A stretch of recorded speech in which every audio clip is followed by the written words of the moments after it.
You play badly. Yes, ladies can do that. He'll do. There we are. He'll do. That's in your shot.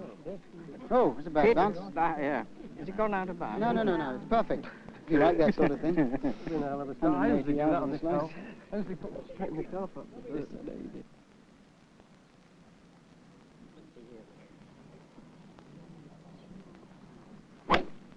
Voila! Go on.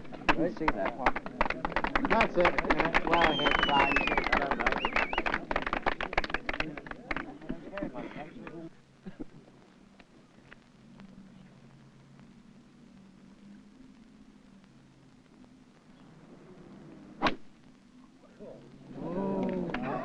In my usual spot. Right.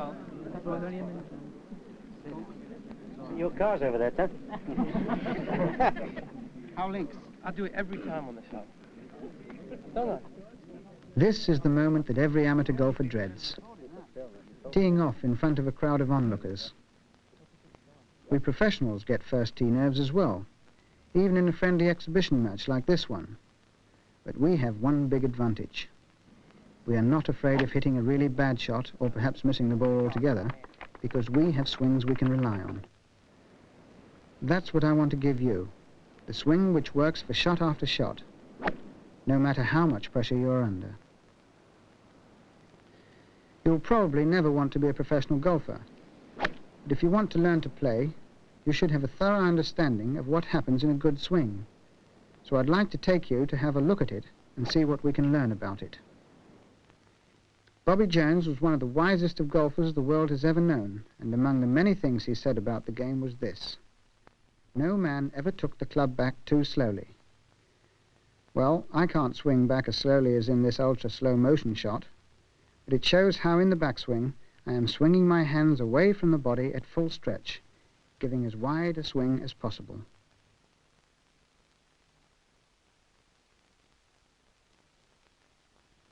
Now let's look at the business part of the downswing. It consists of 3 distinct phases. We start the swing with a slow build-up. Then comes the powerful downward pull of the arms. A smooth freewheeling through the ball, and away she goes.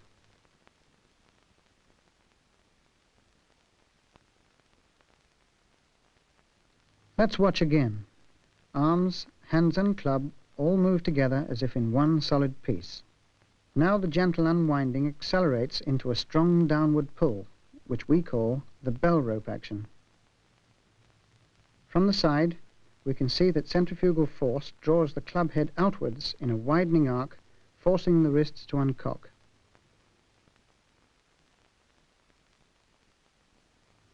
A closer view of the club as its speed increases shows how the hands automatically uncock with the acceleration of the head through the ball, and the work of the hands is done. They freewheel at constant speed through the ball, even though the golfer may feel he is giving a tremendous lash with his hands. But enormous forces continue to build up after the hands stop accelerating. For instance, take the club head. It only weighs 7 ounces, but when it contacts the ball at nearly 120 miles an hour, it delivers an impact force of 1.5 tons.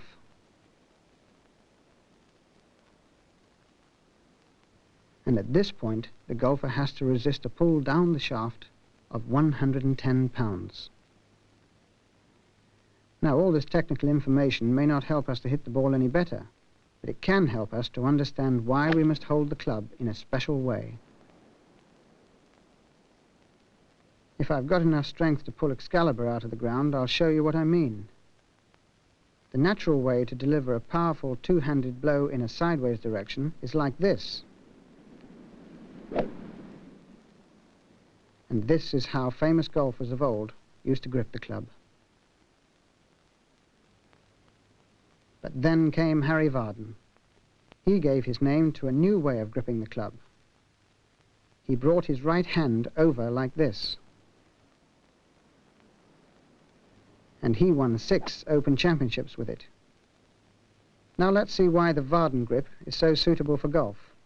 As we've seen, we need a grip to exert a strong pull here, which creates a perfect hinge with both hands working in unison, down here where the hands are freewheeling. And we need a grip suitable at the impact point to resist a downward pull which is equivalent to supporting a full-grown ballerina. So this is the grip. Left hand, thumb on top.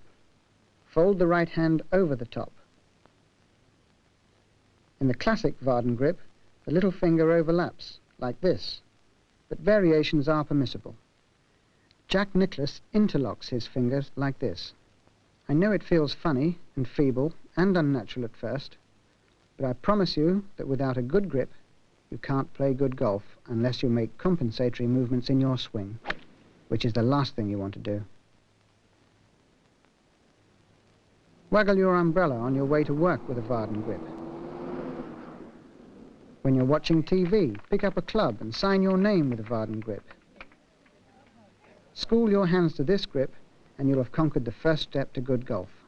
I know that beginners feel they could hit the ball much better with the right hand round here, but let me show you what happens with a bad grip. If the club head is square with the ball but the grip is wrong, in the downswing the club will meet the ball at an angle.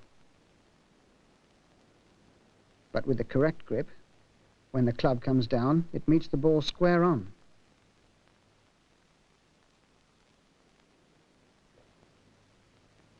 If I use a bad grip, but still hold the club gently, as I should,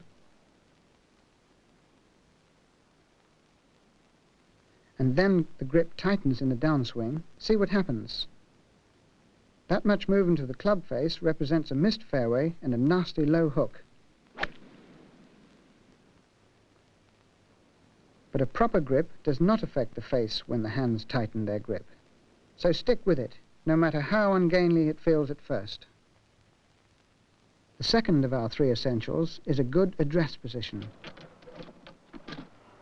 There's our target, so let's lay a club down as a pointer.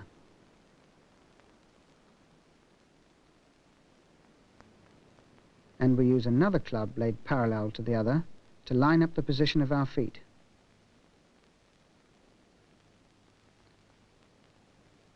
Now we are ready to address the ball in an orderly sequence. First, put the club behind the ball with the face at right angles or square to the target and the club in line with the heel of the left foot.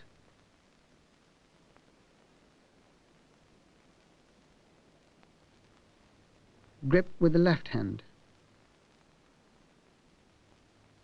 Now the right. As you grip the club correctly with the right hand below the left, you'll notice there is an automatic drop of the right shoulder when you grip. But mind you keep that right shoulder back. Very important. Now you must get your feet into a comfortable position. A good guide to the distance between your feet when using a driver is that it should be about the same distance as your normal walking stride. All you want is a comfortable stand-at-ease position. So move your feet about until you feel happy with your toes against the guideline and slightly turned outwards. Nothing exaggerated, nothing extreme. Remember, you're going to have to resist a strong pull down the shaft, so your body must be braced for it. Just think how a weightlifter adopts a characteristic stance with a hollowed back and knees bent.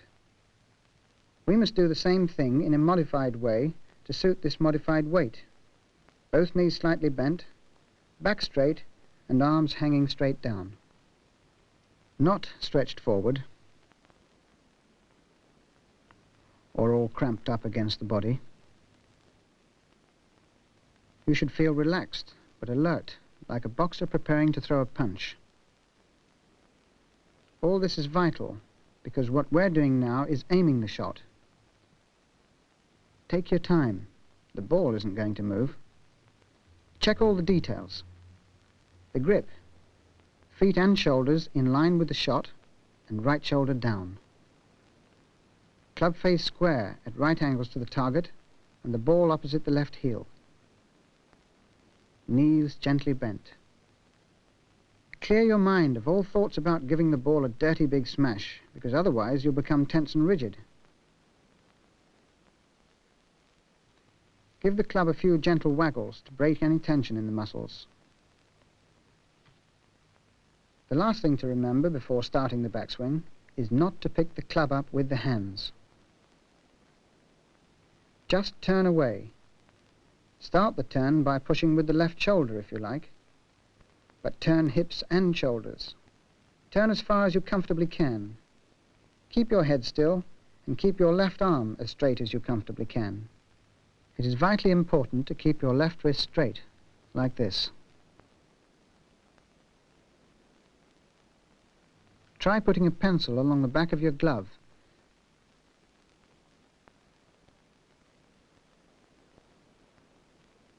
Then make sure that at the top of your swing you can feel the pencil against your knuckles. This is the vital position. From here, it is quite difficult to hit a bad shot. Unless you get it here, it is even more difficult to hit a decent shot. Get someone to check your position and absorb the feeling of it. If your left wrist is firm and you've turned, then the club follows the direction of your left thumb and is pointed directly at the target, like a gun. With a good grip, a good stance, and a good position at the top, then you're a golfer. From here, all you think about is turning back again in a smooth, flowing swing, making contact with the ball along the way, aiming the club at the target, and finishing with a nice high follow-through. The most valuable thing I could give any pupil is the feel of a good swing, but that's not easily put into words. Certainly, it's not just a sweep with the arms, like this. It's much more a turn of the body, with the hips moving the shoulders and almost keeping the arms passive. Don't imagine that I'm describing a highly personal method of swinging a golf club. Every good player follows these basic rules. Let's have a look at some swings from very different builds and ages of players. John Panton, a senior professional whose slow, solid swing has lasted so well over the years. The only concession he needs to make to his portly figure is to point his toes slightly more outwards. This helps him turn fully going back and then hitting through the ball. Di Reese, strong and stocky, with his two-handed grip, is a bundle of nervous energy, and his swing is true to his character, very fast and very effective. Martin Foster is young, tall and willowy. Notice how he stands up and uses his height, which helps him to hit the ball vast distances.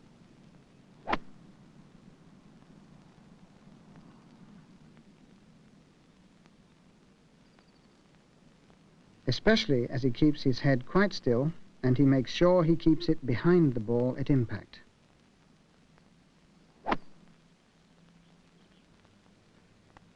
And of course, there's always the exception, who breaks all the rules except the important ones.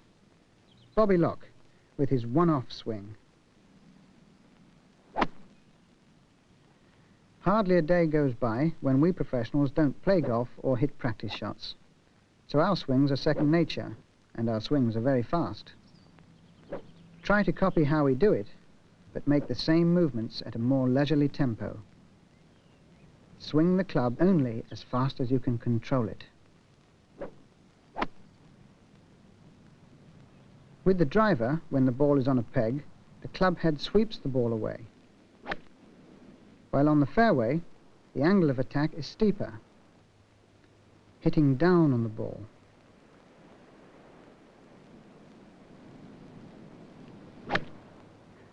And then, when we come to the irons, the club head first comes down steeply into and through the ball.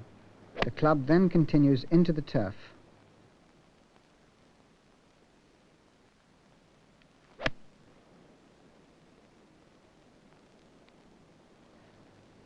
Learners are often worried about not getting the ball into the air. They try to scoop it up, and that only makes matters worse.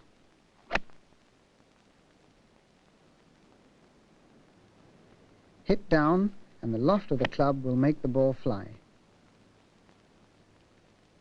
Let's have a look at how to use this basic swing in different situations on the course. Take the little chip, which can save so many shots during a round. The chip is still a golf swing, but in miniature.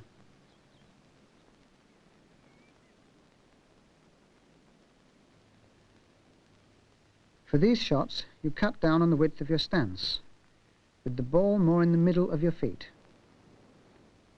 Cut down the backswing. Same lazy tempo, same crisp contact with the ball. Just because this is a short shot, it mustn't be a feeble shot.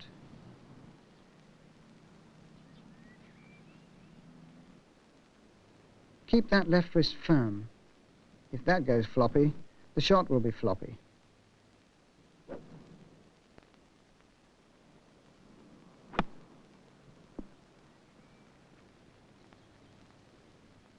Then there's the chip shot, where there is some obstacle in the way. The same rules apply, only we use a more lofted club, like a wedge, to pitch the ball up and fly it farther. Concentrate on rhythm and solid contact. The more aggressively you make contact, the more backspin you will impart to the ball, and that way you can pitch confidently right up to the flag. Those divots tell a story. The club head must contact the ball first in a descending blow, and then continue down into the turf, beyond the ball. Practice and practice. You will learn touch or feel with the shorter shots, and you will reap the benefit in the full swing. Of course, it won't be long before you find yourself in the rough, and you must know how to get out of it. The first rule is, don't be over-ambitious. For example, this light stuff. It's not too bad, and I'd be confident of using my 4 wood.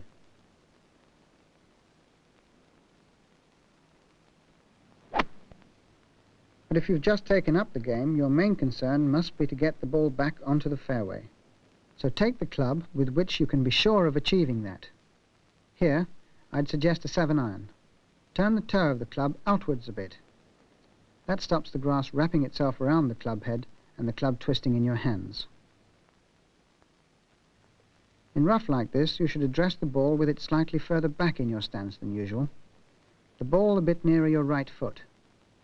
That guarantees that you'll hit down properly. Don't be too optimistic. Aim so that you will make sure of getting onto the fairway. Now play a perfectly normal shot with no thoughts of getting excessive distance.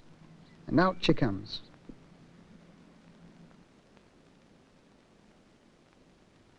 This stuff presents a different problem. When it's as tough and long as this, I forget all about getting onto the green or even moving it forward very far. My one idea is to make sure I get it out and back onto the fairway.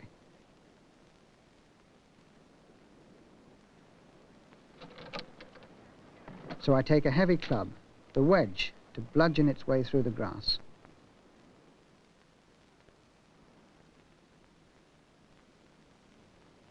And this time, I open the face a little more. All I'm out to do is get the club face skidding under the ball, so I address it slightly further forward in my stance, with the ball halfway between my feet. Control is more important than brute strength, so I play an easy but positive shot, the shortest way back to the fairway. Sand is the golfer's natural enemy, but if you get to know the enemy, there's no need to be afraid of him. You mustn't touch the sand or ground the club in a bunker before you swing back, but let me show you something. What I'm going to do is ignore the ball and simply cut out this saucer of sand, focusing on the point where the club will go in.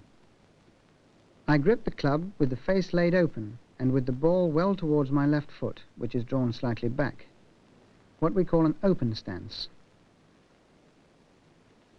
Now I shuffle my feet a bit to give myself a firm footing and to test the texture of the sand. Ball opposite my left heel, and I swing easily. And I wasn't even looking at the ball, but at the point of entry of the club into the sand. There really is no substitute for practicing this shot. Start off with easy ones. When the ball has got plugged or nearly buried, you simply have to dig your saucer a little deeper. The result will depend on the condition and type of sand, and you must learn this by experience.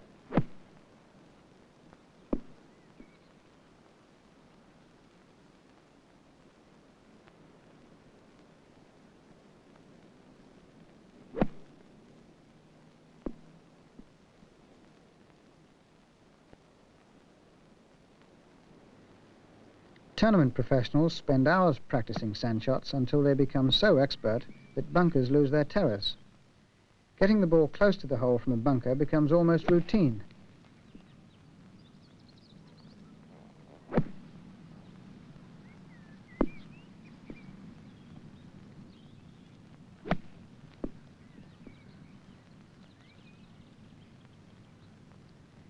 Now we finally come to the really difficult part of golf.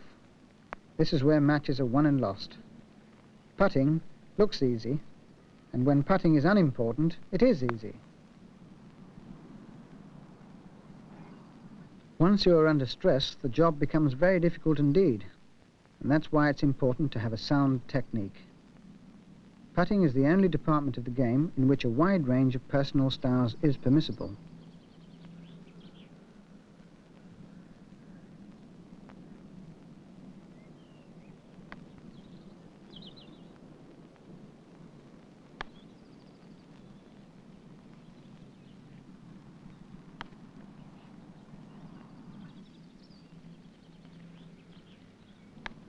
But all effective putting styles have certain things in common. The putter must be lined up square to the line of the putt. Your head must be kept still and the stroke must be positive.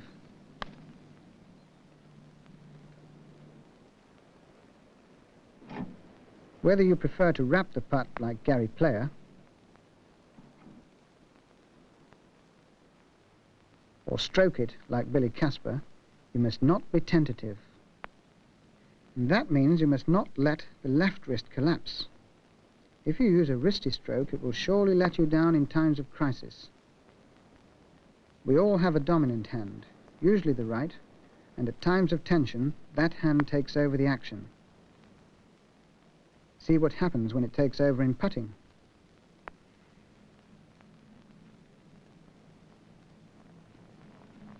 So concentrate on keeping the wrists firm so both hands work together. Keep the head still just as you do with your basic swing.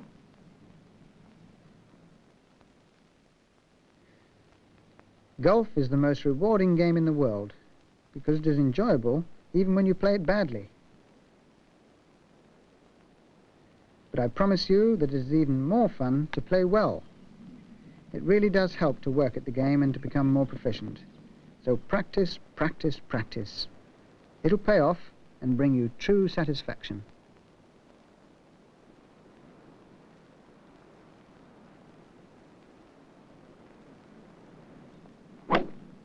Voila! Go, do a little bit. Go on. You see that one? That's it. Well, hit, fine. I don't know. Are you using the Hogan? Told you my usual spot. Right. Your car's over there, Ted.